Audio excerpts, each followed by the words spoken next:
Hello student, यह chapter अध्याय 9 के भौतिक विज्ञान क्लास 12 भाग 2 है और पाठ का नाम है किरण प्रकाशिकी एवं प्रकाशिक यंत्र।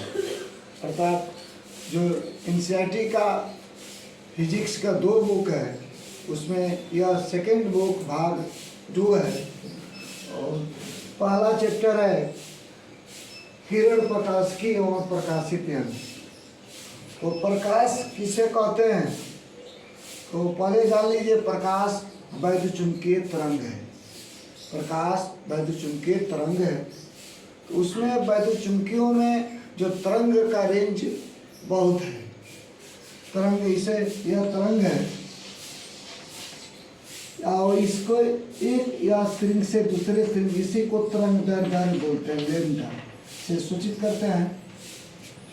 यह तरंग दैर्ध्य सिल्क से या क्रिस्ट से क्रिस्टता अर्थात एक शिखर से दूसरे शिखर के बीच की दूरी को ही तरंग दैर्ध्य कहते हैं। इसका रेंज बहुत है वैद्युत स्पेक्ट्रम, वैद्युत चुंबकीय स्पेक्ट्रम का। लेकिन जब वैद्युत चुंबकीय स्पेक्ट्रम से संबंधित किरण हो, क्योंकि बताया गया है प्रकाश वैद्युत चुंबकीय तरंग है, यदि उनकी रेंज जो है किरणों का तरंग दैर्ध्य 400 नैनोमीटर से 750 नैनोमीटर के बीच हो, उसी तरंग को प्रकाश कहते हैं। अर्थात फिर समझ लें, प्रकाश भी एक तरह का वैद्युतचुंबकीय स्पेक्ट्रम है, तरंग है, तो उसमें वैद्युतचुंबकीय स्पेक्ट्रम से संबंधित हो। और जब वैद्युतचुंबकीय स्पेक्ट्रम में रेंज 400 नैनोमीटर से कम भी होता है और 750 नैनोमीटर से ज़्यादा भी होता है, तो 750 नैनोमीटर से ज़्यादा का, अच्छा 400 नैनोमीटर से कम का वैद्युतचुंबकीय तरंग से हमारी आँख के दृष्टिपटल सक्रिय नहीं होती है, अर्थात वस्तुओं को ज्ञान नहीं कराती है। अतः वैद्युतचुंबकीय स्पेक्ट्रम में जो 400 नैनोमीटर का तरंग दैर्ध्य होगा से लेकर 750 नैनोमीटर के तरंग दैर्ध्य के बीच के लिए ही हमारी दृष्टिपटल वस्तुओं को ज्ञान करा सकती है। इसलिए उसी रेंज के विकिरणों को हम प्रकाश कहते हैं। और प्रकाश की विशेषता है कि प्रकाश सीधी रेखा में गमन करता है और प्रकाश की चाल 3×10⁸ मीटर पर सेकेंड होता है और यह चाल निर्वात में प्रकाश की चाल है में प्राप्त उच्चतम चाल है। अर्थात 3×10⁸ मीटर पर सेकेंड से उच्चतम चाल है, इससे ज़्यादा चाल नहीं होता है। ठीक, इसलिए लिख दिया उच्चतम चाल है निर्वात में, अर्थात जहाँ वैक्यूम हो, जहाँ हवा न हो, वहाँ पर उसकी चाल 3×10⁸ मीटर पर सेकेंड है। इससे मतलब होता है कि प्रकाश की चाल 3×10⁸ मीटर से ऊपर होगा ही नहीं। लेकिन आप जल हो, कांच हो या अन्य किसी माध्यम में प्रकाश जब प्रवेश करता है तो उसकी चाल 3×10⁸ मीटर पर सेकेंड से कम हो जाती है। तो जिस माध्यम में प्रकाश की चाल 3×10⁸ मीटर पर सेकेंड से कम होती है, वैसे माध्यम को सघन बोला जाता है। और जहाँ प्रकाश की चाल उच्चतम हो 3×10⁸ मीटर पर सेकेंड, तो उसको विरलन कहा जाता है। और आपको बता रहा है कि प्रकाश ऊर्जा जो है छोटे छोटे कोणों में संकेंद्रित होता है। प्रकाश भी एक तरह से ऊर्जा है जो छोटे छोटे कोणों में संकेंद्रित होता है। इन कोणों को ही कणिकाएं कहते हैं। इस बात को न्यूटन ने बताया था। अतः न्यूटन भी प्रकाश के बारे में बहुत कुछ बताए हैं। उन्हीं में से एक ये भी है, प्रकाश ऊर्जा छोटे छोटे कोणों से संबंधित है, संकेंद्रित है, जिन्हें कणिकाएं कहते हैं। गोलीय दर्पण की फोकस दूरी हमें ज्ञात करना है। गोलीय दर्पण की फोकस दूरी को ज्ञात करना है। ये आपके सामने गोलीय दर्पण है। इस गोलीय दर्पण में यह जो P है वह ध्रुव है और यह फोकस है F और यह वक्रता केंद्र है C। तो वक्रता केंद्र और ध्रुव के बीच की दूरी को वक्रता त्रिज्या बोलते हैं। तो चूंकि यहाँ न लिखकर मैं नीचे लिखा हूँ कि स्पष्ट आपको फिगर समझ में आए, तो यह वक्रता केंद्र और ध्रुव के बीच की दूरी को वक्रता त्रिज्या बोलते हैं। अर्थात सी से पी तक की दूरी को हम आर बोलेंगे, सी से पी तक की दूरी को आर बोलेंगे। और फोकस बिंदु से ध्रुव के बीच की दूरी को हम आपकी फोकस दूरी बोलते हैं एफ, अर्थात एफ और पी के बीच की दूरी फोकस दूरी एफ हुआ। तो हमें आर और एफ में रिलेशन संबंध ज्ञात करना है। तो यहाँ दिख रहा है कि यह एम सी पी या एम सी और पी का कोण एंगल थीटा है और एम एफ पी का एंगल 2 थीटा है। आप जानते होंगे कि यह परावर्तन के नियम है, यह आपतित किरण और यह परावर्तित किरण और यह इसका विलंब होता है। तो जितना आपतन कोण बनता है उतना ही परावर्तन कोण भी बनता है। तो इसलिए यह आपका यह सीएम अविलंब का काम कर रहा है। तो यह जो है यह कोण आपतन कोण का काम कर रहा है और यह कोण परावर्तन के कोण के काम कर रहा है। तो ये दोनों कोण जो है 2 थीटा होगा एकांतर के दृष्टि से, एकांतर कोण की दृष्टि से यह हो जाएगा। अब कर रहा है इसलिए यम एफ आपका पी 2 थीटा। अब इस त्रिभुज एम सी पी लेते हैं। तो एम यहाँ है, सी यहाँ है और पी यहाँ है। यहाँ तक इस त्रिभुज को ले लेते हैं, चाहे डी लेते हैं, डी तक ले लेते हैं, एम सी डी ले लेते हैं। तो इसका टाइम थीटा लेते हैं। तो टाइम थीटा होता है अल्टीट्यूड अपॉन बेस। तो इस एंगल का यह जो होता है आपका एम डी हो जाएगा, लंब हो गया, यह लंब हो गया और सी डी आपका यह आधार हो गया। यह इस ट्रायंगल के लिए, इस ट्रायंगल के लिए। अब ये दूसरा ट्रायंगल यह ले लेता हूँ, वह है आपका यम एफ डी। इसका टाइम 2 थीटा। तो इसका अल्टीट्यूड अर्थात लंब आपका यह एम डी हो गया और बेस आपका एफ डी हो गया। अब पर आप जो थीटा लघु मानों के लिए अर्थात थीटा बहुत छोटा कोण हो तो हम टाइम थीटा के जगह पर सिर्फ थीटा लिखेंगे और टाइम 2 थीटा के जगह पर आपको सिर्फ 2 थीटा लिखेंगे। तो अभी जैसा मैं ले लिया हूँ टाइम 2 थीटा बराबर एम डी बटा एफ डी, यहाँ से टाइम 2 थीटा एम डी बटा एफ डी यहाँ लिख दें। तो यहाँ लिखा है कि आप टाइम 2 थीटा बदले सिर्फ 2 थीटा लिखेंगे, इसलिए टाइम को छोड़ दिया गया है, सिर्फ 2 थीटा लिया गया है। यहाँ देख लीजिए 2, यह दोनों एक ही जैसा एम डी बटा एफ डी है और टाइम 2 थीटा के जगह पर सिर्फ 2 थीटा लिखा गया, टाइम को छोड़ दिया गया है। इसको ध्यान में रखते हुए तो यहाँ पर यह 2 थीटा है तो 2 का 2 है और थीटा का मान यहाँ से लिख देंगे। यहाँ से थीटा का मान क्या है, एम डी बटा सी डी। यह टाइम थीटा बराबर एम डी बटा सी डी है। तो सिर्फ इसको टाइम न करके थीटा बराबर एम डी बटा सी डी कर देंगे। तो 2 पे 2 है और थीटा जब पर एम डी बटा सी डी है। तो यह एम डी से एम डी कैंसिल हो गया तो 2 अपान सी डी यहाँ लिखा गया है और यहाँ 1 अपान एफ डी लिखा गया है, यह एफ डी लिखा गया। अब इसको रेसिप्रोकल करते रहे, व्युत्पन्न कर दिए हैं, पलट दिए हैं, जिससे सी डी ऊपर चला गया है और 2 नीचे आ गया। इसमें एफ डी ऊपर चला गया, नीचे 1 लिखने की जरूरत नहीं है।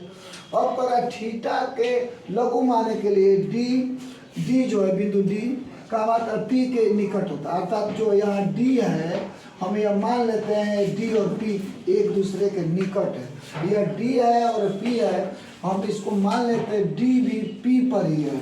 इसलिए यहाँ पर जो सी डी है वह सी पी हो गया है, सी से डी न करके सी पी हो गया है, सी पी हो गया है। और जो यहाँ पर एफ डी था वह एफ डी आपका हो गया एफ पी। अर्थात हम डी बिंदु के बदले हम पी बिंदु लिख दिए हैं। तो हमें ध्यान से देखने को मिलता है तो एफ पी आपका यह है जो आपका स्मॉल लेटर एफ है और सी डी आपका सी पी आपका यह है जो आर है। इस प्रकार यह सी पी के बदले आर रख दिया गया अपान 2, एफ पी के बदले एफ रख दिया गया। इस प्रकार यह गोलीय दर्पण की फोकस दूरी अर्थात एफ प्राप्त करने के लिए हमने पाया वो वक्रता त्रिज्या कि हाफ को ही फोकस दूरी कहते हैं। अर्थात ये कैपिटल लेटर आर जो है वह करता त्रिज्या है और उसके आधे कर दें तो वह हमारा गोलीय दर्पण की फोकस दूरी मिल जाएगी। यह आपका कह रहा है कि गोलीय दर्पण के अवतल दर्पण पर आपको शिफ्ट किया गया है और उत्तल दर्पण पर भी यही फार्मूला होगा। या और इसके अलावा दर्पण के अलावा लेंस जो होता है, चाहे अवतल दर्पण हो, चाहे उत्तल दर्पण हो, चाहे अवतल लेंस हो, चाहे उत्तल लेंस हो, सबका फार्मूला यही है, यह इज इक्वल R/2, अर्थात वक्रता त्रिज्या के आधे को फोकस दूरी कहते हैं। दर्पण समीकरण, मिरर इक्वेशन, आज हम लोग सीख करेंगे दर्पण समीकरण का फार्मूला। तो यह आपका एक दर्पण हुआ और जब इस पृष्ठ को पॉलिश कर देंगे ये आपका अवतल दर्पण हुआ और यह इस अवतल दर्पण का मुख्य अक्ष है, मुख्य अक्ष है और यह उसकी ध्रुव है और यह आपका फोकस है। ध्रुव से फोकस दूरी को एफ बोलते हैं, फोकस दूरी। ये ध्रुव से फोकस बिंदु को फोकस दूरी बोलते हैं। यह ध्रुव है, यह फोकस बिंदु है, इनके बीच के दूरी को यह आपका फोकस हो गया और यह आपकी वक्रता त्रिज्या है, यह आपका वक्रता केंद्र है और इस दूरी को वक्रता त्रिज्या बोलते हैं। फिर एक बार देख ले, दर्पण है, दर्पण का नाम भी दे देते हैं, यमियन दर्पण है। यह मुख्य अक्ष है, यह उसका ध्रुव पोल भी है, यह फोकस बिंदु है। फोकस बिंदु और ध्रुव के बीच की दूरी को फोकस दूरी और वक्रता केंद्र से ध्रुव के बीच की दूरी को वक्रता त्रिज्या। अब कोई यहाँ एक वस्तु है ए बी, यह वस्तु है ए और बी और इसका दर्पण प्रतिबिंब हमें प्राप्त करना है। तो यहाँ ए बी से तो अनंत किरणें जाती है, लेकिन हम कम से कम 3 किरण लेते हुए दिखाएंगे। एक किरण जो मुख्य अक्ष से समानांतर जाती है, यह मुख्य अक्ष है, इसके समानांतर जा रही है और जाकर दर्पण से परावर्तित होकर फोकस से जाती है, अर्थात वह फोकस से जाती है, दर्पण से वह परावर्तित होकर फोकस बिंदु से जाती। और दूसरा किरण जो होता है वह वक्रता केंद्र से जाता है, यह वक्रता केंद्र से गया और यह जाकर फिर परावर्तित होकर वापस अपने पथ पर ही लौट जाता है। और तीसरा किरण 3 कम से कम लेंगे, 2 से भी चलेगा, 2 ही लेते हैं तो दोनों एक दूसरे को यहाँ पर काट रहे हैं, प्रतिच्छेद कर रहे हैं। इस वस्तु ए बी का यह प्रतिबिंब हो गया, यही आपका प्रतिबिंब हो गया। नीचे ए डैश कर देंगे, ऊपर बी डैश कर देंगे। इस वस्तु का यह प्रतिबिंब हुआ जो वस्तु से छोटा है और वस्तु से उल्टा है और दर्पण की इसी साइड बना है, इसको वास्तविक प्रतिबिंब बोलेंगे। फिर देख लीजिए, यह वस्तु है ए बी, कम यहाँ से अनंत किरणें जाती है, लेकिन कम से कम हम 2 किरणें लेंगे, 2 चाहे 3। एक किरणें जो इस मुख्य अक्ष के समानांतर जा रही है, दर्पण से परावर्तित होकर फोकस बिंदु से जा रही है, और दूसरा का वक्रता केंद्र से जाती है तो टकरा कर परावर्तित होकर वापस अपने पथ पर लौट जाती है। आते हुए दर्शा रहा है, यह एरो जाते हुए दर्शा रहा है। ये दोनों किरणें एक दूसरे को यहाँ काट रही हैं, इसका नाम रख दिया गया ए डैश और यह बी डैश। तो देख रहे हैं कि इससे यह छोटा है, तो दर्पण प्रतिबिंब छोटा बना। और उल्टा भी है क्योंकि उसमें ए डैश ऊपर है, इसमें ए ऊपर है, ए डैश नीचे है। और दर्पण के सामने बना है इसलिए इसे वास्तविक बोलेंगे। तो जहाँ वस्तु रखते हैं यहाँ से ध्रुव के बीच की दूरी को वस्तु की दूरी बोलते हैं, जिसे यू से प्रकट करते हैं। तो इसमें लिखेंगे तो थोड़ा डिस्टर्ब होगा, तो नीचे लिख देते हैं इसके सीध में। यहाँ से यह ध्रुव है, यहाँ तक की यह बीच की दूरी को यू कहते हैं। ये आपका यू हो गया, जहाँ वस्तु रखे हैं वहाँ से और ध्रुव के बीच की दूरी को यू, और जहाँ प्रतिबिंब बना है वहाँ से और ध्रुव के बीच की दूरी को भी बोलते हैं। एक बार और फिर समझ लें, जहाँ यह वस्तु है वहाँ से और ध्रुव के बीच की दूरी को यू से, और जहाँ प्रतिबिंब बना है वहाँ से और ध्रुव के बीच की दूरी को भी से, और फोकस से ध्रुव के बीच की दूरी को फोकस दूरी से, वक्रता केंद्र से और ध्रुव के बीच की दूरी को आर से वक्रता त्रिज्या से। इस प्रकार हमें वस्तु ए बी का वास्तविक उल्टा वस्तु से छोटा प्रतिबिंब ए डैश बी डैश प्राप्त हुआ। समकोण त्रिभुज, दो समकोण त्रिभुज है, ए डैश बी डैश यह आपका एक समकोण त्रिभुज यह है, यह ए डैश है, यह बी डैश है और यह एक समकोण त्रिभुज यह देख लीजिए, यह समकोण त्रिभुज है ए डैश बी डैश, यह बी लिखा है बी डैश, ए डैश बी डैश यहाँ पर। और दूसरा का यम पी बी, दूसरा का आपका है यम पी एफ, यहाँ पर यम यहाँ लिखते हैं, दूसरा का यह है यम पी और यम, इसको हम लंबवत मान लेते हैं और पी ही मानेंगे, यम पी बी, यह पी समरूप है। समरूप त्रिभुज उसे कहते हैं जिसकी भुजाएं अनुपातिक हो और कोण बराबर है। एक आपको यहाँ अलग बना के दिखाता हूँ, यह समरूप बोलेंगे, चाहे आप इसको ऐसे बना लें ऐसे, कभी भी यह समरूप है, एक रूप का है क्योंकि इनकी कोण इक्वल है। इस एंगल के बराबर यह एंगल है और इस एंगल के बराबर यह एंगल है और इस एंगल के बराबर यह एंगल। तो जब कोण इक्वल हो, भुजाएं अनुपातिक हो, तो उसे समरूप बोलते हैं। एक बार फिर यहाँ ध्यान दे लें, जब दो त्रिभुजों की कोण संगत कोण बराबर हो, भुजाएं अनुपातिक हो, तो उसे हम समरूप त्रिभुज बोलते हैं। यह समरूप त्रिभुज हो रहा है क्योंकि यह 90 अंश है और यह भी 90 अंश है। यह इस कोण के बराबर है शीर्षाभिमुख कोण से, इस कोण के बराबर है एकांतर कोण से, तो यह दोनों समरूप हुआ।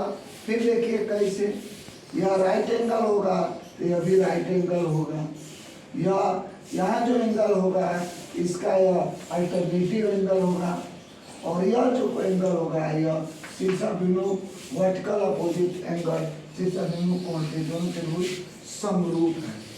समरूप के चिन्ह है त्रिभुज ए डैश बी डैश, यह त्रिभुज ए डैश बी डैश या फिर इसको बोलते हैं, यह हो गया समरूप का यह साइन है, समरूप हो गया यम पी और यम। तो भुजाएं जब त्रिभुज समरूप हो तो भुजाएं अनुपातिक होती है, संगत भुजाएं अनुपातिक होती है। अर्थात जो काम इसमें ए डैश बी डैश का है, जो काम इसमें ए डैश बी डैश का है, वही काम इसमें पी एम का होगा, वही काम इसमें किसका होगा, पी एम का। अर्थात यह ए डैश बी डैश अपान बटा एम पी, यह हो गया। और जो काम इसमें बी एफ का है, यह बी एफ का इतना होता है, वही काम आपका इस एफ बी का होगा, एफ बी का होगा। जितना काम इसका बी डैश एफ का है वही काम, इसलिए यहाँ पर बी डैश एफ बटा एफ बी। और यह जितना यह ए बी है उतना ही आपका पी एम बना सकते हैं। जितना ए बी है उतना ही आपका पी एम पी एम के जगह पर ए बी लिख देंगे। वैसे ही ए डैश बी डैश है और इस पी एम की जगह पर ए बी डैश यहाँ पर वैसे हो गया समीकरण एक अन्य कोण इक्वल दिख रहा है, वो कोण है ए पी बी। ए है ए पी बी आता एक और किरण यहाँ लिखते हैं, यह किरण तो यहाँ लिख रहा है ए पी बी और उसके बराबर कोण है ए डैश पी और बी डैश, अर्थात ए डैश पी और बी डैश। यहाँ क्योंकि ये किरण यहाँ आकर यूं जा रही है, एक किरण आकर यूं जा रही है। एक यहाँ पर जितना कोण बन रहा है यहाँ पर ए पी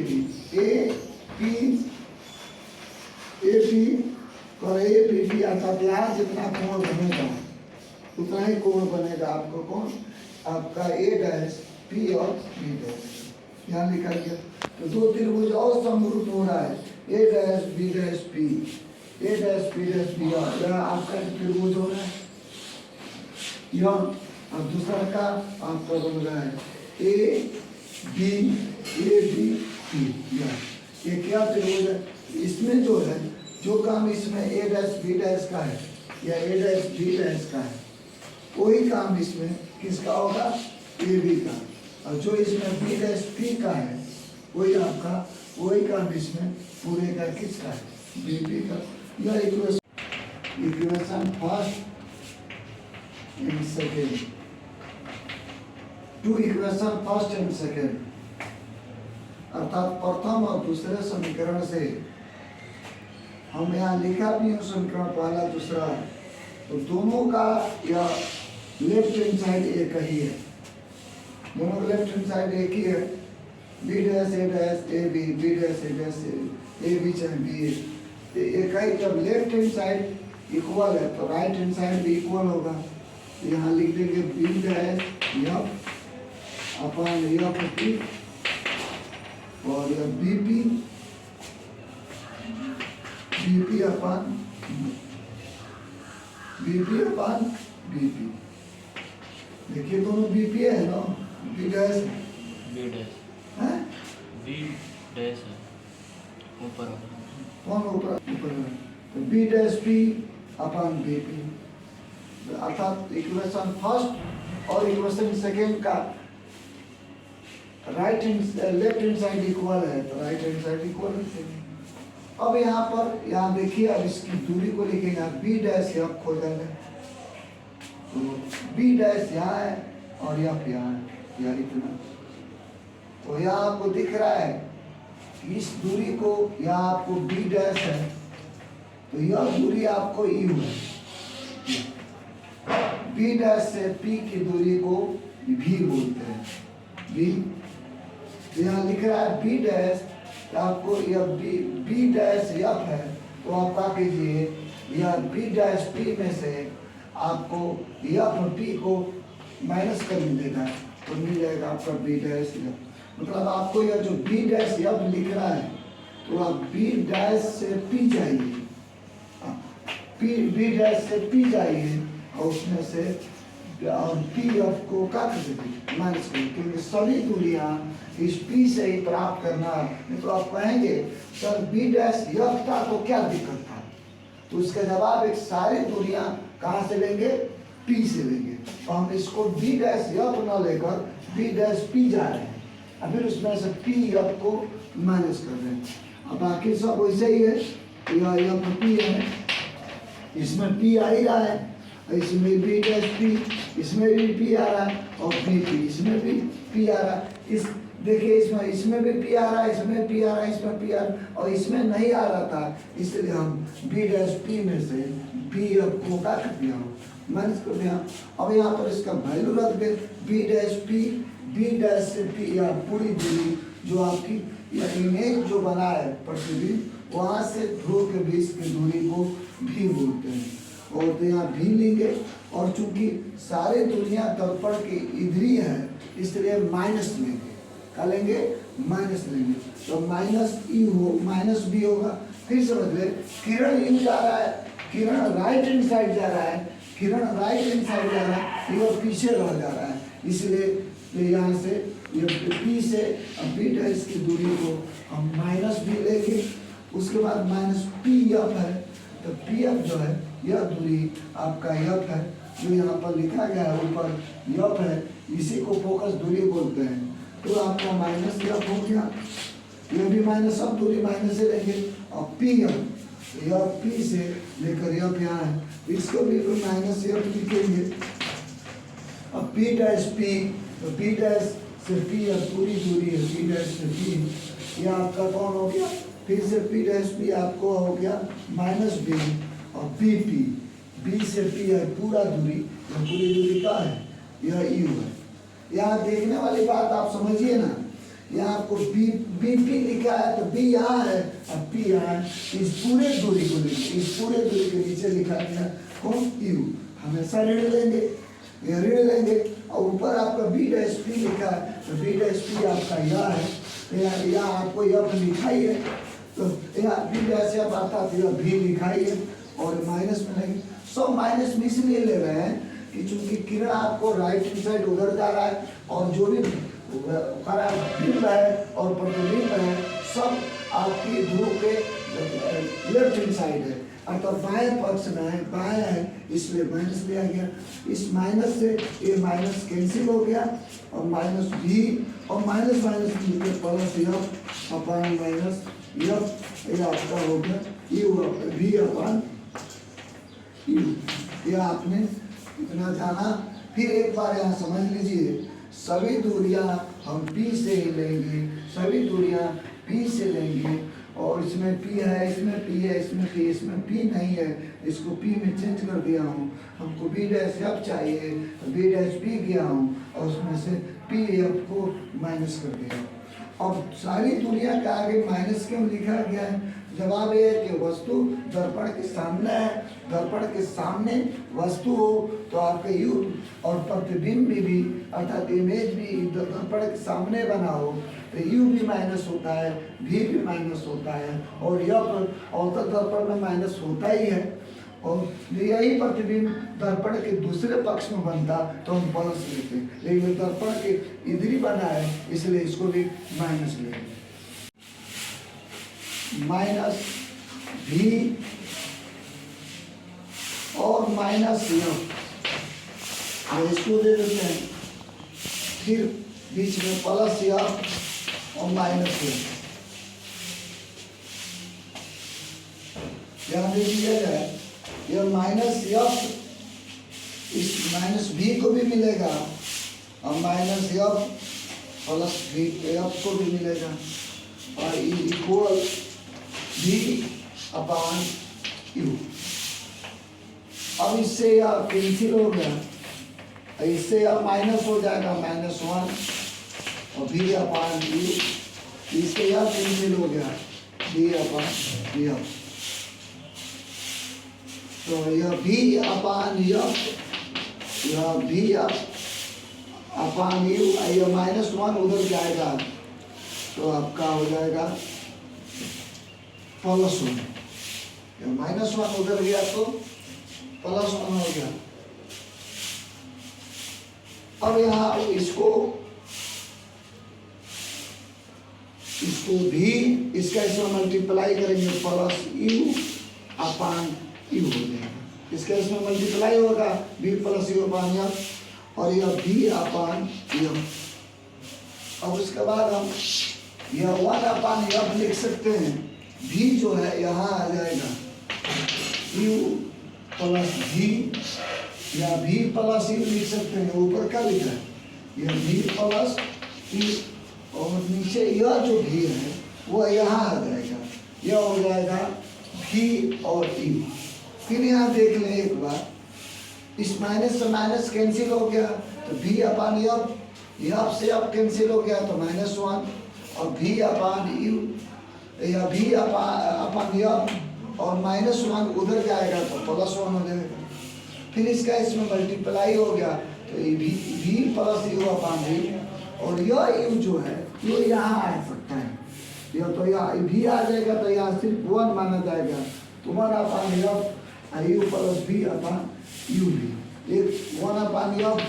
अब यह दोनों इसको मिल जाएगा भी अपान यू भी, और प्लस एक दोनों इसको मिल जाएगा यू अपान भी, 1 अपान एफ। इस भी से भी कैंसिल हो जाएगा और यू से यू कैंसिल हो जाएगा, बचेगा 1 अपान यू, यह बचेगा और प्लस और 1 अपान यह भी, ये आपका है दर्पण समीकरण हमने जो प्राप्त कर लिया। यहाँ फिर देख लें, या यू भी इसको भी मिल जाएगा, यू भी इसको भी मिलेगा, तो भी से भी कैंसल, तो नीचे यू है तो ऊपर एक 1 माना जाएगा, और यू से यू कैंसल तो ऊपर कैंसिल है इसलिए 1 माना जाएगा, 1 अपान भी, यह आपका दर्पण फॉर्मूला।